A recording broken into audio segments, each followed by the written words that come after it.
이제 지난번에 말씀드렸지만은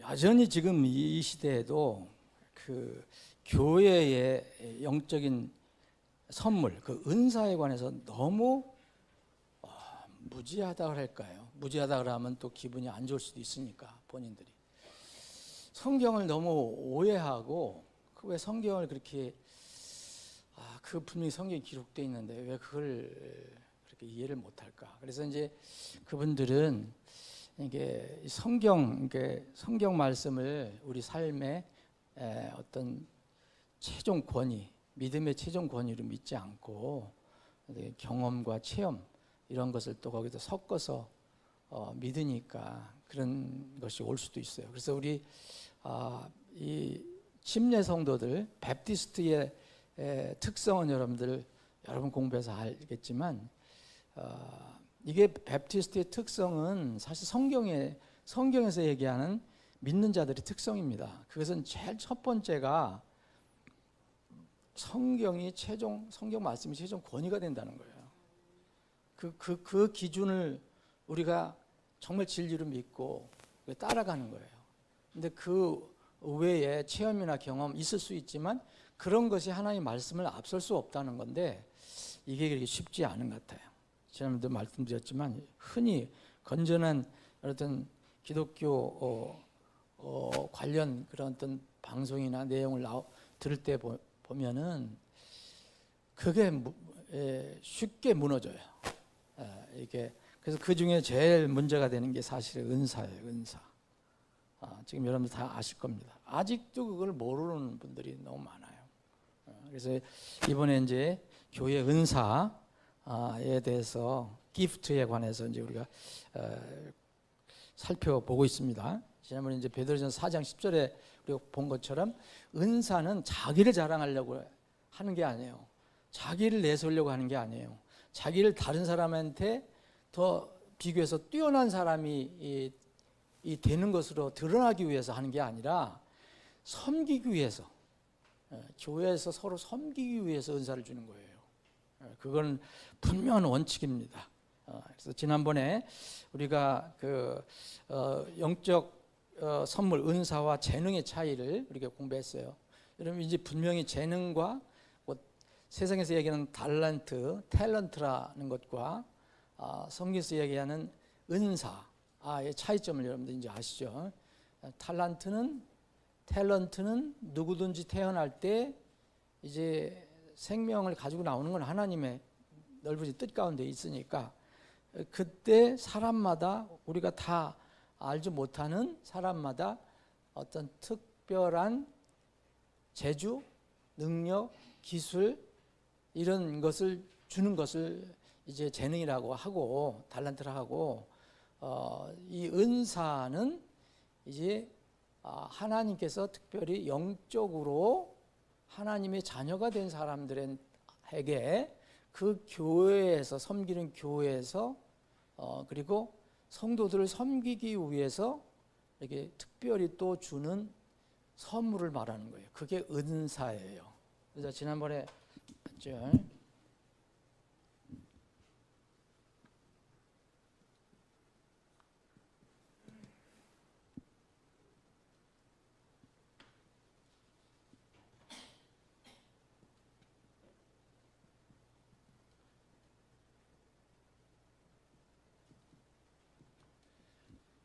이 말은 좀 어렵지만은 이게 잘 이렇게 우리가 처음에 성경이 들어왔을 때 잘 이렇게 번역을 해서 고착시킨 거라고 저는 생각하거든요. 은혜로 하나님께서 은혜로 주신 것 그 뜻이에요. 은사. 그래서 이 은사가 이 은사는 달란트와 다르다. 재능과 다르다. 재능.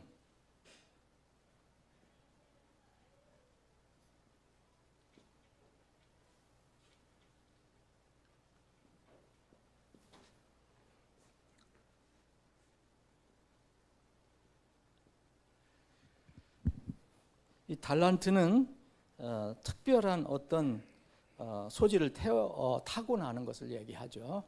안 믿고 전혀 하나님을 인정하지 않는 사람도 태어날 때부터 특별한 어떤 기능을 가지고 태어난 사람들이 있잖아요. 이런 사람들이 있습니다. 그러니까 그런 차이가 있는 거예요. 그래서 재능이 있어도 전혀 은사를 가지고 있지 않은 사람이 있어요. 그건 거듭나지 않으면 안 되는 거고, 또 혹시 거듭났어도 태어날 때 이 재능이 부족한 사람이 있어요. 그건 아무 문제가 없는 거예요. 자, 그럼 오늘은 이제 영적인 선물인 은사와 재능을 우리가 이제 살펴봤는데, 오늘은 은사의 특성을 좀 보겠습니다. 은사의 특성은, 이 은사는 고린도전서 12장 11절에 있는 것처럼 원칙이 뭐냐면, 우리가 얻고 싶어서 얻는 게 아니고, 물론 구할 수는 있겠죠. 하나님께 저 이런 은사를 갖고 싶습니다. 구하는 건 뭐 모든 건 구할 수 있으니까, 하나님께서 주시든 안 주시든. 그런데 이것은 이제 성령 하나님께서 각자에게 필요한 대로 이렇게 나눠주시는 거예요. 우리가 뭘 얻어서 만들어서 얻는 게 아닙니다. 자, 고린도서 12장 11절에 보면, 그러나 이 모든 것은 바로 그 동일하신 한 성령께서 역사하셔서 그분의 뜻대로, 그랬어요. 성령 하나님의 뜻대로, 우리 뜻이 아니죠. 하나님의 뜻대로, 그분의 뜻대로. 그래서 이 고린도서 12장 18절에 보면 또 이렇게 써요. 이제 하나님께서는 친히 기뻐하시는 대로, 그랬어요. 지체들을 각 교회에 두셨다 그랬잖아요. 이 지체들을 두셨다는 하나님 기뻐하시는 뜻대로. 근데 그 지체를 섬기기 위해서 하나님께서 또 각자에게 필요한 이렇게 은사를 주신다는 거예요. 개별적으로 나눠 주시는 거예요. 그러니까 여러분들이 은사가, 왜 저 사람은 이런 은사가 있는데 왜 나는 없는가, 그거 그렇게 속상할 필요도 없는 거고, 하나님께서 자기에게 주신 은사가 뭔가를 잘 개발해서 그것으로 이제 하나님의 뜻대로 교회를 섬기고 성도들 섬기고, 그래서 하나님께 영광을 돌리면 되는 거죠. 다른 거 특별한 거 없습니다. 그래서 은사는, 자, 다시 말씀드리면 은사는 재능과 다르기 때문에, 이 은사를 논하려면요, 절대 은사를 논하려면 교회에서 뭐 이런 은사를 받기로 원한다, 뭐 방언을 받기로 원한다, 뭐 그런 사람 있잖아요. 그러면 은사를 논하기 전에 반드시 뭘 얘기해야 되겠어요? 그러면 재능이 아니기 때문에 거듭남을 얘기해야 돼요. 구원을 얘기해야 돼요. 거듭나지 않으면 이 은사를 논하는 것은 어불성설이에요. 왜냐? 한 성령께서 이 교회에 있잖아요. 교회 내 영적 은사를 지금 얘기하는 거거든요. 이거는 고린도전서 12장은 교회 내에서 받은 은사에 관해서 얘기하는 거예요. 근데 그 구원받고 침례받지도 않은 사람이 어떻게 그걸 은사를 얘기하는 거예요? 그럼 말이 안 되는 거예요.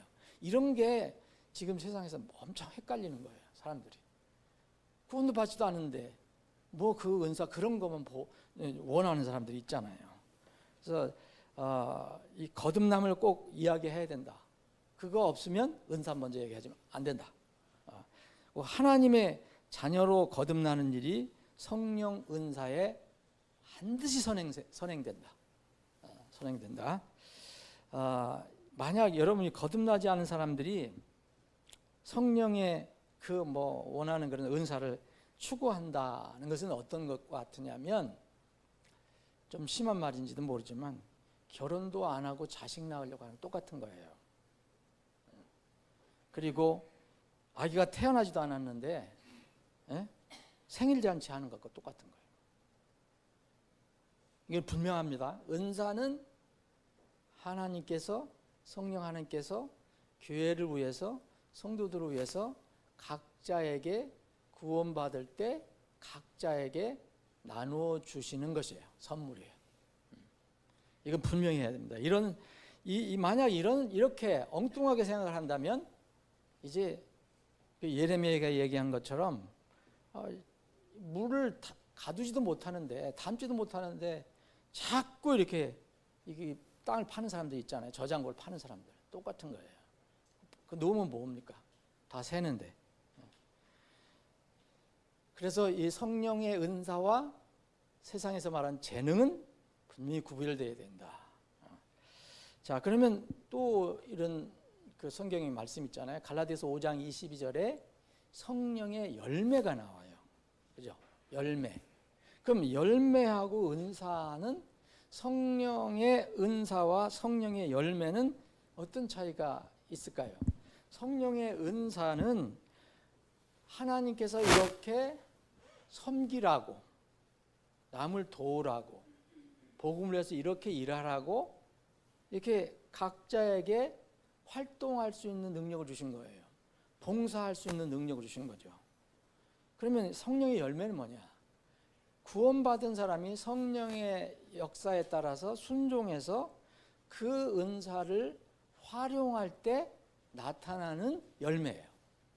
그게 성령의 9가지 열매인 거예요. 그게. 그런 차이가 있는 겁니다.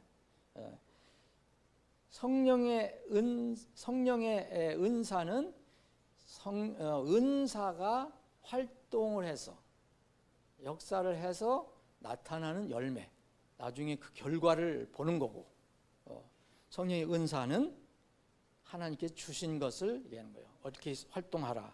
그래서 만약 어떤 사람이 은사가, 어떤 은사를 받았는데 성령의 열매가 나타나지 않는다면 어떻게 된 거예요? 은사는 받았는데 성령의 열매를 나타나지 않는다.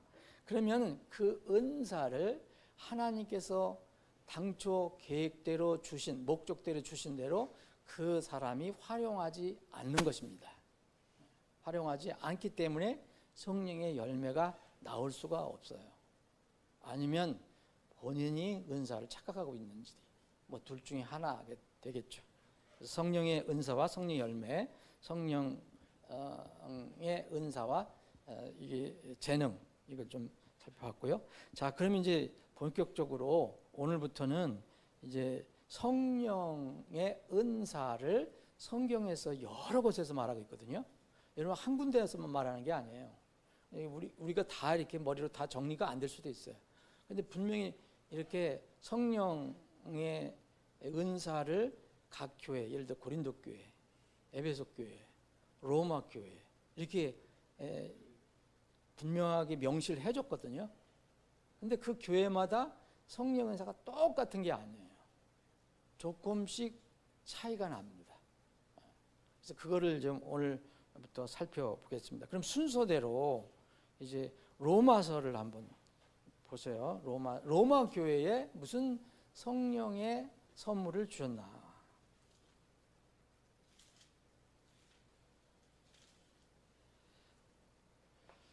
로마서 12장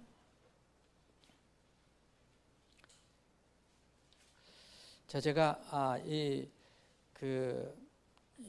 여러분이 그 3절부터 쭉 읽어보시면 이제 이 교회 얘기하는 거예요. 여러분, 이런 어떤 서신서를 여러분들 읽으실 때 로마서 하면은 각자 나 개인에게만 적용하는 게 아니라 이 로마 교회에 주신 편지라는 걸 일단 먼저 생각을 하셔야 돼요. 그래서 교회를 생각을 하셔야 됩니다. 그래서 이 3절에 보면 각 사람에게 이제 은혜를 내게 주신 은혜를 통해 너희 중에 각 사람에게 내가 말하기 때문에 마땅히 생각할 이상으로 자기를 높이지 말고, 높게 생각하지 말고, 오직 하나님께서 각 사람에게 나눠주신 믿음의 분량에 따라 맑은 정신으로 생각하라. 이 믿음의 분량은 믿음이 크고 작고도 있을 수 있어요. 믿음이 크고 성장하고 아직 성장 못하고 이런 차이도 있지만, 여기 믿음의 분량은 또 은사도 얘기할 수 있어요. 은사. 자, 그래 한 몸에, 사절에 보면 한 몸에 많은 지체를 가졌을 때 모든 지체가 동일한 직무를 가지고 있지 않은 것 같이, 그와 같이 우리도 여럿이지만 그리스도 안에서 한 몸이요 각 사람이 서로 지체이기 때문이다. 왜 교회는 한 사람이 될 수 없느냐? 두 사람 이상 돼서 서로 부족한 것, 하나님께 특별히 주신 것, 재능도 여기는 포함될 수도 있고 은사도 포함될 수도 있고, 이거를 서로 다른 것들을 하나로 이렇게 묶어서 교회를 세워가는 거죠. 자, 그러면서 여기서 이제 은사가 나옵니다. 그런즉 우리에게 주신 그 은혜에 따라, 그 아까 이 3절 은혜를 얘기했잖아요. 그 은혜에 따라 다른 은사들을 가지고 있으니, 여기서 gift라고 됐어요. 영어로 gift. 예. 다른 은사들을 가지고 있으니 예언이면 우리가 믿음의 분량대로 예언하고. 그래서 예언이 제일 먼저 나왔어요. 여기에 로마 교회는 예언, prophecy. 그래서 예언. 다음에 이 7절 보면 혹 사역이면 우리가 우리의 사역하는 일로 섬기며, 이건 미니스트리, 영어로 미니스트리, 사역, 사역이 나오고요. 자, 두 개 나왔죠. 이제 예언하고 사역이 나왔어요. 그래서 7절에 보면 혹 가르치는 자는 가르치는 일로, 8절 혹 권면하는 자는 권면함으로, 주는 자는 단순함으로 그 일을 하고, 다스리는 자는 부지런함으로, 긍휼을 베푸는 자는 즐거움으로 할 것이니라. 자, 그래서 이제 9절까지 읽어야 이해가 됩니다. 사랑에 가식이 없게 하라. 악한 것을 혐오하고 선한 것에 붙어 있으라. 형제의 사랑으로 서로 친절하게 애정을 가지고 존중하기를 서로 먼저 하며 이를 게을리하지 말고 영이 뜨거운 가운데 주를 섬기며. 자, 이렇게 쭉 나오는데 왜 은사를 얘기하고 이런 말씀을 했을까요? 다시 말씀드려요. 은사는 절대로 지금 이 세상에서 얘기하는 것처럼 자기가 어떤 능력을, 다른 사람보다 능력이 있어서 자랑하고 다른 사람들 내려다보고 또 그렇게 하는 게 아니에요. 이 은사는 절대 그런 게 아니에요. 성경은 그런 거 없어요. 이것은 교회를 섬기고 다른 형제 자매를 이렇게 돕기 위해서 주신 거예요. 자, 그러면 여기서 로마 교회에는 지금 우리가 읽은 것처럼 몇 가지 은사가 나왔습니까? 7가지 은사가 나왔어요. 7가지. 자, 7가지 중에서 여러분들 그냥 보시면 알잖아요. 앞에 두 가지는 그냥 일반적인 어떤 기능을 얘기해요. 기능. 자, 은사에서 예언이 나와요. prophecy. 이걸 뭐라 하냐면 은사를 주셨다 그랬잖아요. 은사. 그때 당시 이 로마 교회 성도들에게 편지를 빌 때는 이미 성경도 완성이 되지 않았을 때예요. 이런 특별한 어떤 예언을 이렇게 하는 사람들이 있었어요. 지금 이 시대는 이제 그 예언을 우리가 선포하는 것도 되지만 이 예언이라는 특별한 은사가 있었어요. 그래서 예언이면 우리가 믿음의 분량대로 예언을 하고 하나님께서 그 사람에게 믿음의 분량대로 은사를 주신 대로 그것을 하면 돼요. 그 다음에 사역이 나오죠. 사역은 미니스트리 어려운 일, 사역은 그냥 일을 하는 걸 얘기하는 거예요. 우리를 사역자라고 그러잖아요. 하나님의 일을 하는 사람들. 그 사역을 얘기해요. 그 사역이면 우리가 사역하는 일로 섬기다. 이런 사역의 은사를 준 사람들은 하나님께서 사역하는 일을 맡기셨는데 그걸 가지고 섬기면 된다 그랬어요. 그게 은사입니다. 그리고 나서는 이제 2가지는 기능을 얘기했고 나머지 7가지 중에서 5가지는 뭘로 되어 있는지 여러분 아시죠? 이제 7절 후반절부터 8절까지 5가지는 사람을 가리켜요. 사람. 자, 가르치는 자라고 얘기해요. 그리고 권면하는 자, 주는 자, 여러분 심지어 주는 자도 은사예요.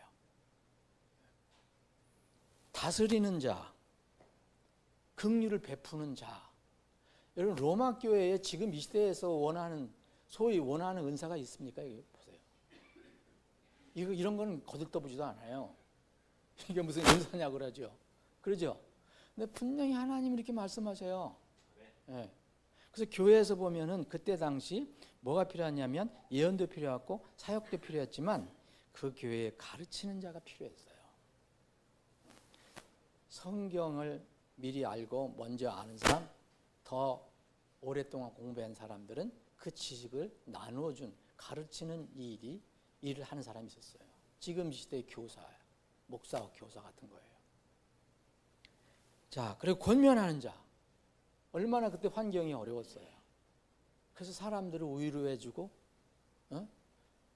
위에서 기도해주고, 다 보듬어주고 하는 사람. 이거 은사입니다, 은사. 그때 하나님께서 그 교회를 위해서 이런 사람들을 배치해 주셨단 말이에요. 그 로마 교회에는 특별히 이런 사람들이 있었던 것 같아요. 그리고 주는 자도 있었어요. 주는 자. 여러분, 주는 자, 이거 은사입니다. 주는 거. 여러분, 이거 우리가 그리스도인들은 먼저 받는 것보다 주는 것에 익숙해야 되는데, 드림에 익숙해야 되는데, 그 원리가 있어요. 받는 것, 우리도 받을 수도 있고 줄 수도 있어요. 사람 살면서. 그런데 하나님의 원칙이 세웠어요. 받는 것이 복이 있습니까? 두 가지 비교할 때. 받는 것과 주는 것은 얻은 것이 더 복이 있습니까? 주는 것이 더 복이 있다고 하나님이 정해놓으셨어요. 평생 뭐 주고만 살 수도 없고 받고만 살 수도 없어요. 그런데 분명히 주는 것이 더 복되다고 그랬어요. 사도행전 20장 35절 이거 바울 사도가 이렇게 얘기를 했어요. 내가 너희에게 모든 것을 보여주되 너희가 어떻게 수고하여 마땅히 약한 자들을 지원하고. 이게 은사잖아요. 이게 은사와 연결되잖아요. 또 주 예수님께서 하신 말씀들, 즉 주는 것이 받는 것보다 더 복되도다 하신 말씀을 기억나게 하느니라. 여러분, 교회에서 이런 은사를 이렇게 받은 사람, 그런 건 뭐 이런 어떤 사람이 이렇게 특별히 이제 초세기 교회에 있었어요. 근데 이런 원칙을 알면 여러분, 교회에서 내가 혹시 다른 사람을 더 많이 못 받고 인정을 못 받아도 난 다른 사람들을 위해서 이렇게 애쓰고 다른 사람들을 돕고 주고 하는 사람들은요, 이게 나중에 어떻게 돼요? 하나님께서 다 복으로 갚아주신다는 거예요.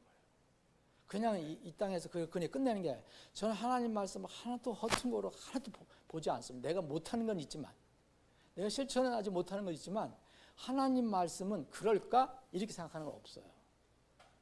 주는 것이 받는 것보다 복되도다 그랬잖아요. 더 복되도다. 그럼 분명히 하나님께서 이 복을 주실 거예요.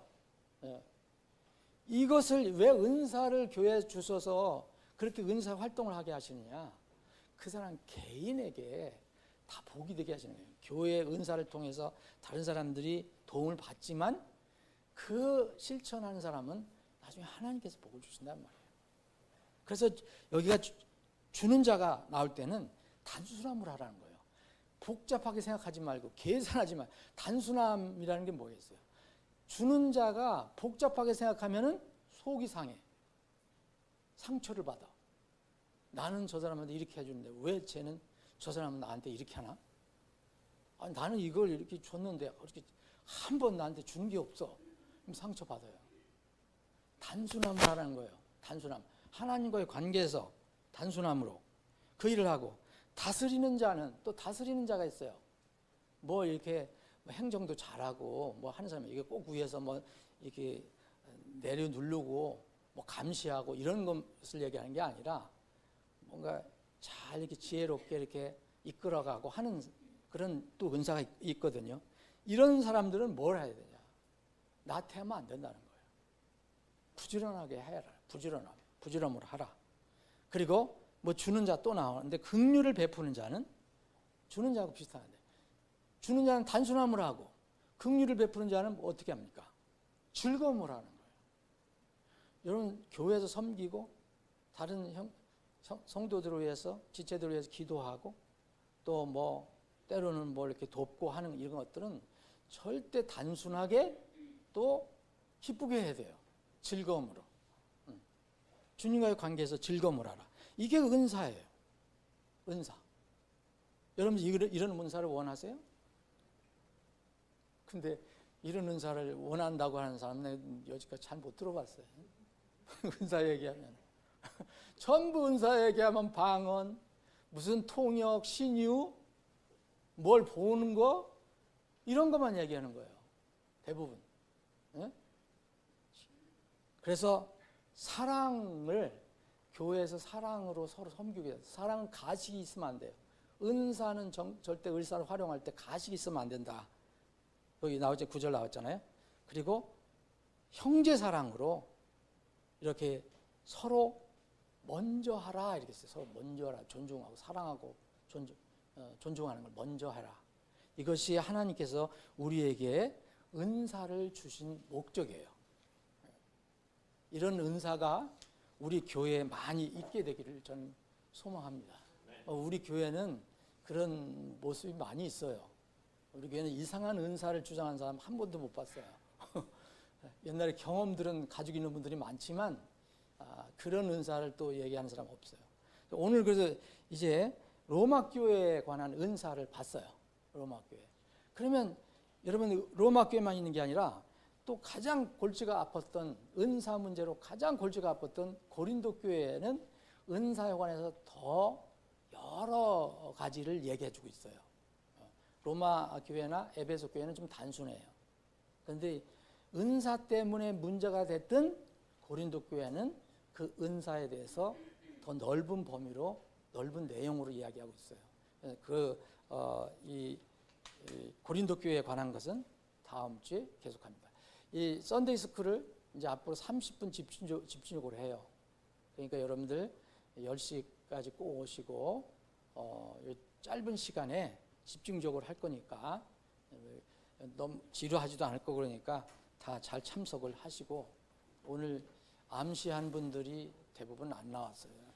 그러니까 하여튼 여러분들 격려해서 많이 이렇게 썬데이 스쿨에 참여할 수 있도록 해주세요. 아버지 하나님, 오늘 저희들 주일 아침에 하나님 말씀을 살펴보기 위해서 서로 상고해 보기 위해서 나왔습니다. 주님, 이 시간 우리가 살펴본 것은 하나님께서 성령님을 통해서 구원받은 사람들이 모인 교회에게 주신 은사를 살펴보고 있습니다. 오늘 고린도 교회 은사를 살펴보기 전에 먼저 로마 교회에 주신 은사를 잠깐 살펴봤습니다.